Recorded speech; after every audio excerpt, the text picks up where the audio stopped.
আসসালামু আলাইকুম, welcome back to my channel. আজকের পর্বে শেয়ার করব গরুর মাংসের রেসিপি। একদম ইউনিকভাবে তৈরি করে দেখাবো। আর এটা অনেক অনেক মজার হয়ে থাকে। গরম গরম ভাতের সাথে পরিবেশন করতে পারেন, অসম্ভব মজার হয়ে থাকে। তাহলে আর বেশি কথা নয়, চলুন শুরু করা যাক। এখানে আমি প্রায় 1 কেজির মতো হবে গরুর মাংস নিয়ে নিয়েছি। আর এটা ভালো করে ক্লিন করে নিয়েছি। এখন এর মধ্যে দিয়ে দিব 5-6টার মতো হবে পেঁয়াজ। তারপর দিয়ে দিচ্ছি আস্ত রসুন। এই রসুনগুলো কিন্তু খেতে অনেক ভালো লাগে। আচ্ছা, এখন দিয়ে দিব 2টা তেজপাতা, এলাচ, দারচিনি আর লবঙ্গ। তারপর দিয়ে দিলাম আদা রসুন বাটা। এখন দিয়ে দিব হলুদের গুঁড়া। আমি 2 চামচ একদম ভর্তি করে দিয়েছি। তারপর দিয়ে দিচ্ছি মরিচের গুঁড়া,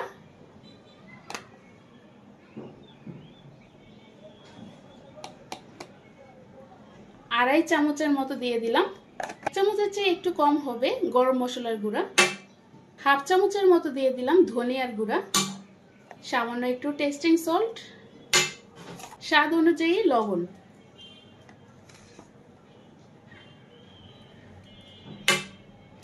কয়েকটা দিয়ে দিলাম কালো গোলমরিচ। তারপর এখানে দিয়ে দিচ্ছি জয়ত্রী। এই তো এইটুকু নিয়েছি আমি।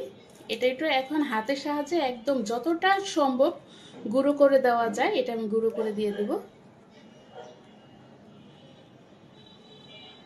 দিয়ে দিলাম একটা স্টার মশলা আর একটা কালো এলাচ।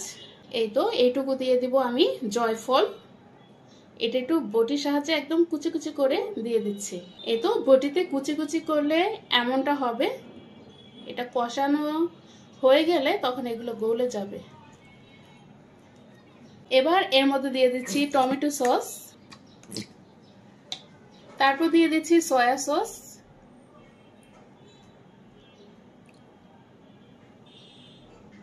আড়াই মুখার মতো দিয়ে দিলাম। তারপর এখানে দিয়ে দিচ্ছি কাসুন্দি। হ্যাঁ, এটার কারণে খুব একটা ঝাঁঝালো ফ্লেভার আসে আর খেতে কিন্তু দুর্দান্ত লাগে। তো এটা হচ্ছে আমার ঘরের তৈরি। এই কাসুন্দিটা কিভাবে ঘরেই স্বাস্থ্যকরভাবে তৈরি করবেন তার রেসিপির লিঙ্কটা আমি উপরে দিয়ে দিচ্ছি, চাইলে দেখে নিতে পারেন। এই তো কিছুটা পরিমাণ কাসুন্দি দিয়ে দিলাম। আমার সব কিছু উপকরণ দেওয়া শেষ। এখন এগুলো সব একসাথে ভালো করে আমি মিক্স করে নেব। আর আরেকটা উপকরণ বাকি, সেটা হচ্ছে সয়াবিন তেল। এভাবে হাতে মাখিয়ে গরুর মাংস বসালে তেলের পরিমাণটাও কম লাগে।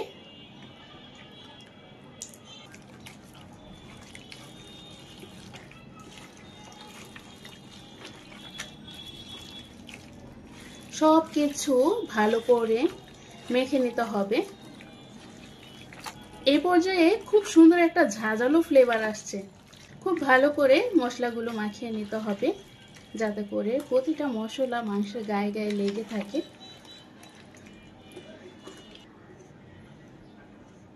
এই তো আমার মাংসটা মেখে নেওয়া শেষ। এখন এটা আমি আধা ঘন্টার জন্য রেস্টে রেখে দেব ঢাকনা দিয়ে ঢেকে। আর যদি সময় থাকে তাহলে 1 ঘন্টার জন্য রেস্টে রেখে দেবেন, তাতে করে মাংসটা আরেকটু সফট হয়, মশলাগুলো ভালো করে মাংসের গায়ে লেগে থাকে আর খেতে অসম্ভব মজার হয়ে থাকে। এই তো আধা ঘন্টা পরে চলে আসলাম।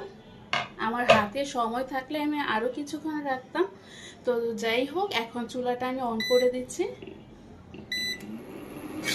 মশলাগুলো ভালো করে নেড়েচেড়ে মিক্স করে দিচ্ছি। এখন এগুলো আমি কষিয়ে নেব। মিক্স করা হয়ে গেলে ঢাকনা দিয়ে ঢেকে দেব। এই মাংস থেকে কিছুটা পরিমাণ পানি বের হবে, সেই পানিটা দিয়ে আমি কষিয়ে নেব।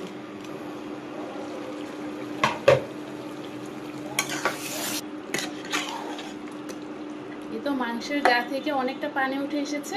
এখন এটা তেল বের হওয়ার আগ পর্যন্ত আমি কষিয়ে নেব। চুলার আঁচ এই পর্যায়ে মিডিয়াম আছে, একটু লো হিটে রয়েছে।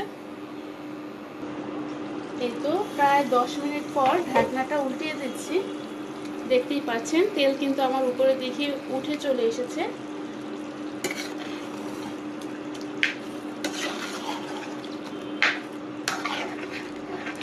এটা এখন আমি কষিয়েছি মাংস থেকে যেই এক্সট্রা পানিটা উঠেছে সেই পানিটা দিয়ে। হ্যাঁ, এখন এর মধ্যে আমি জিরার গুঁড়া দিতে ভুলে গিয়েছিলাম, তো আপনারা মাখানোর সময় জিরার গুঁড়াটা দিয়ে দিবেন। 1.5 চামচের মতো জিরার গুঁড়াটা দিয়ে দিলাম। তো মিক্স করে নিচ্ছি নেড়ে চেড়ে। দিয়ে দিচ্ছি এখানে গরম পানি। অবশ্যই গরম পানিটা ইউজ করবেন, তাহলে মাংসটা অনেক সফট হয়। চুলার আঁচটা একটু বাড়িয়ে দিলাম। এখন এই পুরো পানিটা আমি ঢাকনা দিয়ে ঢেকে কষিয়ে নেব। একদম তেল বের হওয়ার আগ পর্যন্ত এটা আমি কষিয়ে নেব। তো ঢাকনা দিয়ে ঢেকে দিচ্ছি, আর আমি মাঝে কয়েকবার নেড়ে চেড়ে দিব। এই তো প্রায় আধা ঘন্টা পরে ফিরে আসলাম। তেলটা কিন্তু সাইড থেকে একদম বের হয়ে আসছে। তার মাঝে আমি কয়েকবার নেড়ে চেড়ে দিয়েছি, না হয় কিন্তু তলায় লেগে যাবে। হ্যাঁ, এই তো আমার মোটামুটি কষানো শেষ। কষানো থেকে আমি একটা মাংস উঠিয়ে নিচ্ছি। এই কষানো মাংসটা খেতে খুবই ভালো লাগে আমার। এই পর্যায়ে কিন্তু মোটামুটি সিদ্ধ হয়ে গেছে।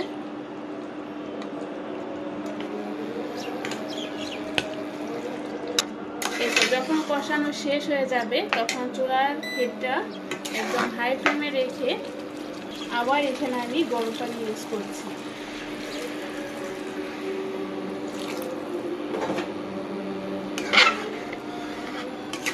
নেড়ে মিক্স করে দিচ্ছি। এটা আমি কিছুটা পাতলা ঝোল অবস্থায় নামিয়ে ফেলবো আর কি। এখন পুরোপুরি মাংসটা সেদ্ধ হওয়ার জন্য আমি বলকানা গরম পানি দিয়ে দিয়েছি। এখন এটা ঢাকনা দিয়ে ঢেকে রান্না করে নেব। এই তো ঢাকাটা উল্টিয়ে দিচ্ছি। আমার কিন্তু রান্না প্রায় শেষ। আমি ঝোলটা একটু পাতলা রাখবো। তো এই পর্যায়ে এখন কিছু কাজ করব, সেটা হচ্ছে চুলার আঁচ একদম লোতে রেখে আমি সামনে একটু জিরার গুঁড়া দিয়ে দিলাম, আর দিয়ে দিব ঘি। একটা শাহি শাহি ফ্লেভার আসবে গরুর মাংস থেকে, যার কারণে আরও খেতে অনেক অনেক মজার হয়ে থাকে। অবশ্যই ঘিটা দেবেন, আর যদি না থাকে চাইলে স্কিপ করতে পারেন, কোনো সমস্যা নেই। তবে ঘিটা দিলে খুব সুন্দর একটা ফ্লেভার আসে। তো এখন এটা ঢাকনা দিয়ে ঢেকে আমি একদম লো আছে 10 মিনিটের জন্য রান্না করে নেব। তাতে করে কি গরুর মাংসের কালারটা খুব সুন্দর আসে। তো 10 মিনিট পর আমি ঢাকনা উল্টিয়ে দেখাচ্ছি। এই তো প্রায় 10 মিনিট পর আমি ঢাকনাটা উল্টিয়ে দিলাম। দেখতেই পাচ্ছেন মাশাআল্লাহ কতটা সুন্দর হয়েছে, আর এত সুন্দর একটি অ্যারোমা বের হয়েছে, খুবই সুন্দর। এই তো আমার রান্না একদম কমপ্লিট। আমি চুলাটা অফ করে দিচ্ছি। মাশাআল্লাহ মাশাআল্লাহ কতটা যে সুন্দর দেখাচ্ছে, খুব সুন্দরভাবে কিন্তু সেদ্ধ হয়ে গেছে। আর এভাবে আমি পাতলা পাতলা জোর রাখবো। তো আপনারা চাইলে ঘন করতে পারেন, কোনো সমস্যা নেই। আর আমার কাছে পাতলা ঝোলটা বেশি ভালো লাগে। যে যেমনভাবে নামাতে চান নামিয়ে ফেলবেন। তো এভাবেই রান্না করে নেবেন, অসম্ভব মজার হয়ে থাকে। ট্রাই করবেন, ইনশাল্লাহ ইনশাল্লাহ অনেক অনেক ভালো লাগবে। তো ধন্যবাদ সবাইকে এতক্ষণ সাথে থাকার জন্য। আল্লাহ হাফিজ।